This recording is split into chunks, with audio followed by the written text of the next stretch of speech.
So guys hello. और आज अपना जो सवाल मैंने दिया है उसको डिस्कस करते हैं। एक सेकंड थोड़ा सा बस। हाँ, तो देखो सवाल ये कहता है हमारा कि ये अपना जो स्प्रिंग ब्लॉक सिस्टम है जिसका स्प्रिंग कांस्टेंट के है, मास मान लो m है। तो इसको मुझे फोकस कर लेने दो। हाँ, एकदम एब्सोल्युटली फाइन।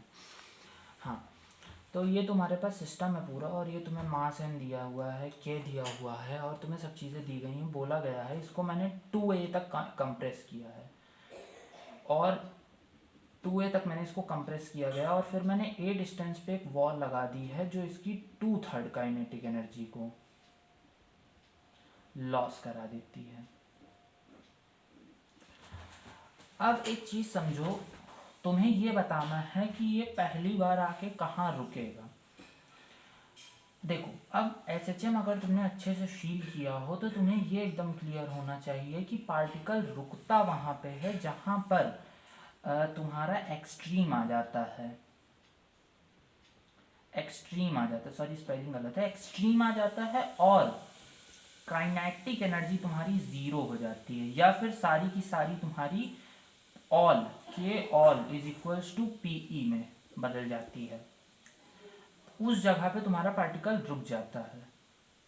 यही कॉन्सेप्ट हम यहाँ पे यूज करेंगे। और दूसरी चीज जो तुम्हें समझनी है कि तुमको टाइम पीरियड का चाहे किसी भी स्प्रिंग ब्लॉक के सिस्टम के लिए फॉर्मूला, तुम जरा ध्यान से उसको देखो, क्या ये कहीं पे भी तुम्हारा कहीं से भी एम्पलीट्यूड पे डिपेंड कर रहा है। मतलब एम्पलीट्यूड का घटना या बढ़ना, या फिर एम्पलीट्यूड का जो चेंज होता है तुम्हारा, वो कभी भी तुम्हारे टाइम पीरियड को इफेक्ट नहीं करेगा। मतलब अगर मैं तुमसे बोलूँ कि तुम्हें 2a से a जाने में कितना टाइम लगेगा, अगर तुमने अभी तक SHM सॉल्व किया है तो तुम्हें मतलब पता होना चाहिए कि यहाँ से यहाँ तक जाने में कितना टाइम लगेगा। या फिर मैं तुम्हें और सिंपल करता हूँ, 2a से 0, अगर ये मान लो 2a का एम्पलीट्यूड था, मैं तुम्हें और सिंपल कर दिया, तो 2a से 0 जाने में इसको कितना टाइम लगेगा। ऑब्वियसली t/4 लगेगा, और उसकी वैल्यू होगी 2π/4 √m/k।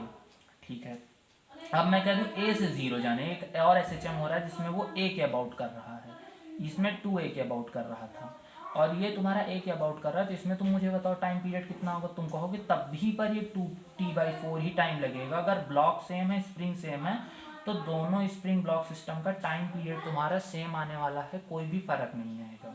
इतना तुम्हें ध्यान होना चाहिए, तब हम इस क्वेश्चन को स्टार्ट करेंगे।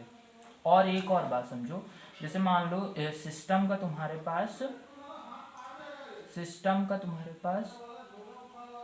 जो तुम्हारे पास सिस्टम होता है उसमें, जैसे मान लो ये सिस्टम है, और अगर इस सिस्टम में हम इस ब्लॉक को देखते हैं, तो अब हम पहले इसको टाइम पीरियड में ब्रेक कर लेते हैं। पहले ये ब्लॉक 2a से a पे आया, यानी कि अपने एम्पलीट्यूड की एक्सट्रीम पोजीशन से मीन पोजीशन में आया, तो इसे सबसे पहले टाइम लगेगा t/4।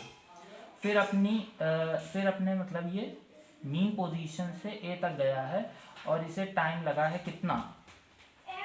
कितना टाइम लगेगा, चलो इसे निकालते हैं। अगर एम्पलीट्यूड तुम्हारा 2a है, sin ωt तुम्हारी ऐसी इक्वेशन होती है, यहाँ पे अलग हो सकती है लेकिन मैं ऐसी मान के चल रहा हूँ। ऐसी अगर इक्वेशन, मैं जनरल केस की बात कर रहा हूँ, तो उसको अगर तुम्हें a/2 तक जाना है तो उसको कितना टाइम लगेगा। तो यहाँ से आया आंसर t = t/12 टाइम लगा, इतना टाइम लगेगा। तो यहाँ से यहाँ तक जाने का टाइम t/12 प्लस यहाँ पे इसकी टक्कर हुई, ओके, तो यहाँ पे kinetic energy 1/6 m⍵² a² plus यहाँ की पोटेंशियल एनर्जी 1/2 k a²।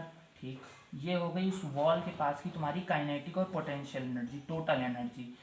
अब अभी मैंने जो ये बताया काइनेटिक और पोटेंशियल वाला किस्सा, तुम वो यहाँ पे लगाओ। तो इस ब्लॉक को रोकना है तो इसकी सारी की सारी टोटल एनर्जी जो होनी चाहिए, फिर all total energy basically, kinetic तो तुम्हारी सारी पोटेंशियल में बदल ही जाएगी, प्लस इस केस में तुम्हारी देखो के ई ऑल या फिर कह लो के ई मैक्स। यहाँ पे मैं ये बोल, तो जिस टाइम पे तुम्हारी के ई मैक्स होगी उस टाइम पे तुम्हारी पोटेंशियल एनर्जी तो जीरो होगी, इसलिए मैंने बोला कि तुम्हारी सारी की सारी के ई मैक्स तुम्हारी पी ई मैक्स में बदल जाए। तो यहाँ पे ऐसा नहीं हो पाया, तो यहाँ पे तुम अपनी टोटल एनर्जी को, इस टोटल एनर्जी को पोटेंशियल एनर्जी के बराबर कर दो, यानी कि 1/2 k a डैश। बेसिकली इस केस में एम्पलीट्यूड चेंज हो गया है, तो इन दोनों को बराबर करो। तो यहाँ से तुम अगर वैल्यू निकालो तो ये देखो कितना आया, के ओमेगा स्क्वायर एम 1/2 तो बेसिकली ये आया तुम्हारा ए डैश स्क्वायर बराबर 2a²। तो ए डैश बराबर √2a, यानी कि अब ये तुम्हारा जो पार्टिकल था इस पॉइंट पे, अब जैसे मान लो इसको धक्का लगा, तो अब इसको जानते हो क्या लगने लगा होगा।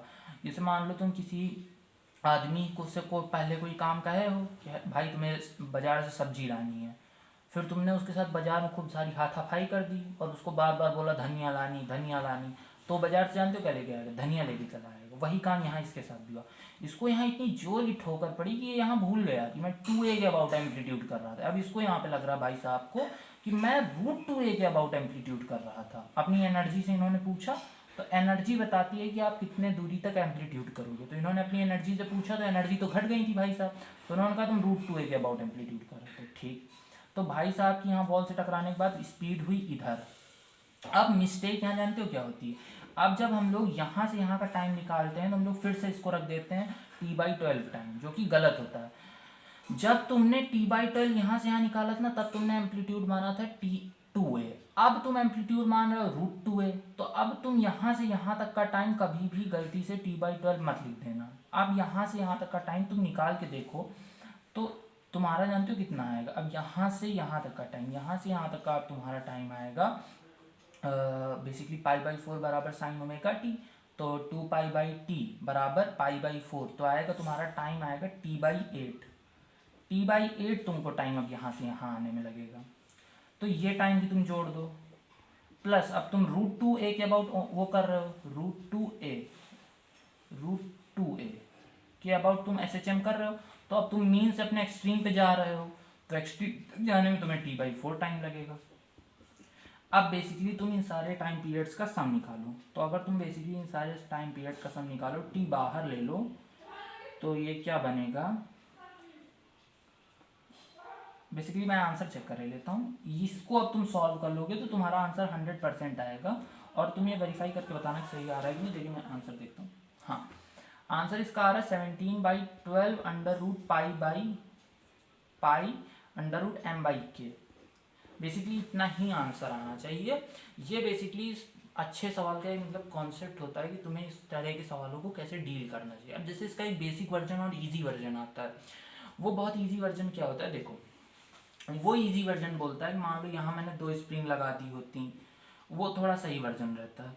यहाँ मैंने ये लगा दिया होता और ये बहुत लंबी एक टनल टाइप की चीज़ है, और यहाँ से यहाँ तक की दूरी मान लो मैंने कहा L है, और मैंने एक ब्लॉक रखा होता, यहाँ से यहाँ तक की दूरी मान लो L है, यहाँ से यहाँ तक की दूरी मान लो L है, और यहाँ पे मान लो मैंने इसको चिपका के एक ब्लॉक रखा होता, या फिर कह लो कहीं पे भी ब्लॉक रखा होता मैंने, और मैं कहता तुमसे कि मैंने इस ब्लॉक को एक्सटर्नली कुछ v वेलोसिटी दे दी है, और ये इस पे जब टकराएगा तो सारे कोलिजन इलास्टिक होंगे या इनइलास्टिक होंगे, दो केस बन सकते हैं। तो उस दोनों केस में तुमसे टाइम पीरियड, एम्पलीट्यूड, लेकिन सबसे इंटरेस्टिंग केस क्या होता है जब सारे कोलिजन्स इस दीवार से भी और इस वॉल से भी अगर दोनों का मास mm है और ये दोनों k हैं, तो इसमें पूछता है कि टोटल टाइम कितना लगेगा। तो पहले तो तुम स्प्रिंग ब्लॉक का टाइम पीरियड निकालोगे जो तुम्हारे पास आएगा t/2, और फिर तुम ये वॉल से यहाँ तक की वो निकालोगे वो वेलोसिटी वाले उससे फॉर्मूले से। तो इसको करके देखना, इसमें तुम्हें मज़ा आएगा। तो बेसिकली इसी कॉन्सेप्ट पे बेस्ड था। Thank you.